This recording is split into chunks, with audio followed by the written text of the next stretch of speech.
नमस्कार. ज्योतिष आणि रहस्यामध्ये आपल्या सगळ्यांचं पुन्हा एकदा स्वागत आहे.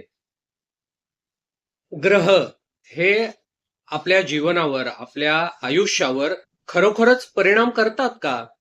असा एक साधा सिंपल प्रश्न आहे. बऱ्याच जणांच्या मनात हा प्रश्न येतोच. तर काही जण असं म्हणतात की आपल्या आयुष्यात ज्या काही घटना घडतात त्यांना संपूर्णपणे ग्रहच जबाबदार असतात. माझा शनी खराब आहे म्हणून माझ्या आयुष्यात ही घटना घडतीये. माझा राहू खराब आहे, मला आता केतूची महादशा चालू आहे, दशा चालू आहे, अंतर्दशा चालू आहे, म्हणून माझ्या आयुष्यात या घटना घडतायत, असं काही जण मानतात. आणि काही जणांचं असं मत असतं की ग्रह तर एवढे हजारो लाखो किलोमीटर दूर असतात, तर ते आपल्या आयुष्यावर काय परिणाम करणार आहेत, त्यांचा आपल्या जीवनाशी काय संबंध, असं काही जण मानतात. त्यांच्या मते ज्योतिषशास्त्र किंवा ग्रह दोष वगैरे ह्या सगळ्या अंधश्रद्धा आहेत. तर प्राचीन जे भारतीय ज्योतिषशास्त्र आहे ते या विषयाकडे अतिशय सूक्ष्म, तात्विक आणि संतुलित दृष्टीने बघते. ज्योतिषशास्त्र असं सांगतं की ग्रह जे असतात ना ते आपल्या आयुष्यातील घटना निर्माण करत नाहीत, तर ते घटनांचं वेळापत्रक असतं. म्हणजेच त्या घटना आपल्याला दाखवतात, सूचित करतात, घटनांचे संकेत आपल्याला देत असतात.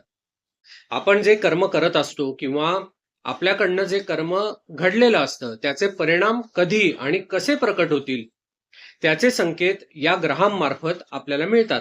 म्हणजेच थोडक्यात सांगायचं तर ग्रह हे कुठल्याही घटनांचे कारक नसून ते फक्त सूचक आहेत, म्हणजेच इंडिकेटर आहेत. आपल्या प्राचीन भारतीय परंपरेमध्ये ज्योतिषाला एक अत्यंत पवित्र आणि महत्वाची विद्या मानलं गेलंय.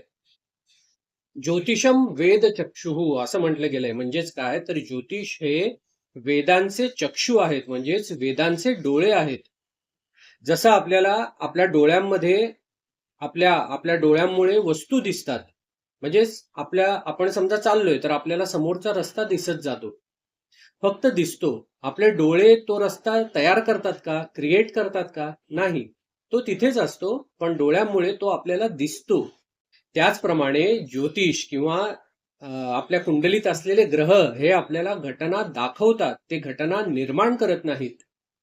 जसं एक उदाहरण इथे घ्यायचं झालं तर आपलं घड्याळ असतं ना, घड्याळ आपल्याला काय करतं? घड्याळ आपल्याला फक्त वेळ दाखवतं. वेळ तयार करतं का घड्याळ? काळ तयार करतं का? नाही. तसंच ग्रहांचं असतं, तर ग्रह हे फक्त आपल्याला आपल्या आयुष्यात घडणाऱ्या संभाव्य घटना दाखवतात, योग्य मार्ग दाखवतात.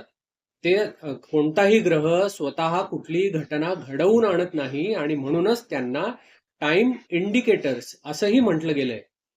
तर ग्रह हे आपल्याला योग्य मार्ग दाखवत असतात, परंतु त्या मार्गावरून जायचं की नाही जायचं हे मनुष्य स्वतःच ठरवत असतो, नाही का?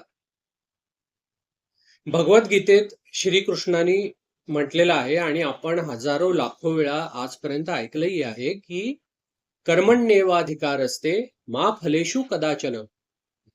माणसाच्या हातात कर्म करण्याचा संपूर्ण अधिकार आहे, संपूर्ण स्वातंत्र्य आहे.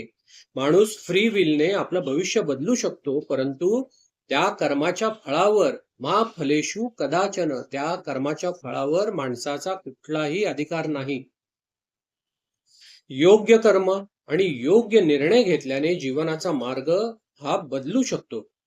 भविष्य हे फिक्स नसतं, तर तुमच्या आत्ताच्या घडणाऱ्या कर्मांवर ते अवलंबून असतं आणि तुम्ही तुमच्या कर्मांमुळे तुमचं भविष्य बदलू शकता, तुमची डेस्टिनी तुम्ही बदलू शकता. आपल्या कुंडलीतले ग्रह हे आपल्याला मार्गदर्शन करत असतात, आपल्याला योग्य मार्ग दाखवत असतात, कोणतीही घटना घडवून आणत नाहीत. तर त्यांनी दाखवलेल्या मार्गावर चालायचे की नाही चालायचे हे मनुष्य स्वतःच ठरवतो, नाही का?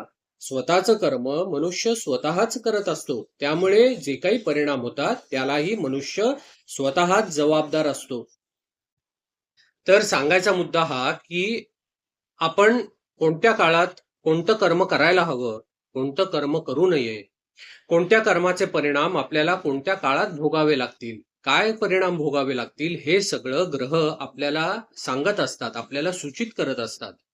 म्हणूनच प्राचीन ग्रंथांमध्ये अनेक वेळा ग्रहांचा उल्लेख हा मेसेंजर ऑफ टाइम असाही केलेला आढळतो.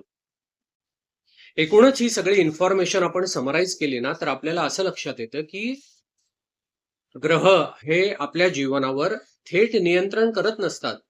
कोणतीही घटना स्वतः घडवून आणत नसतात, तर ते फक्त आपल्याला संकेत देतात. आपल्या कर्माने आपल्याला आपलं भविष्य बदलता येतं. ज्योतिष हे भविष्य सांगण्याचं साधन नसून जागरूकता देणारं आणि जीवन समजून घेण्याचं माध्यम आहे. जेव्हा माणूस आपला स्वभाव, आपले विचार आणि आपल्या कर्मांचा अभ्यास करतो ना, तेव्हा तो जीवनातील अनेक घटनांचा अर्थ समजावून घेऊ शकतो आणि जागरूकतेने निर्णय घेऊ शकतो, डिसिजन्स घेऊ शकतो. तर कोणताही ग्रह हा आपल्या जीवनावर, आपल्या आयुष्यावर थेट परिणाम करत नसतो, तर तो फक्त संकेत देत असतो, सूचित करत असतो. ते संकेत समजून घेणं हे आपलं काम आहे. श्री स्वामी समर्थ.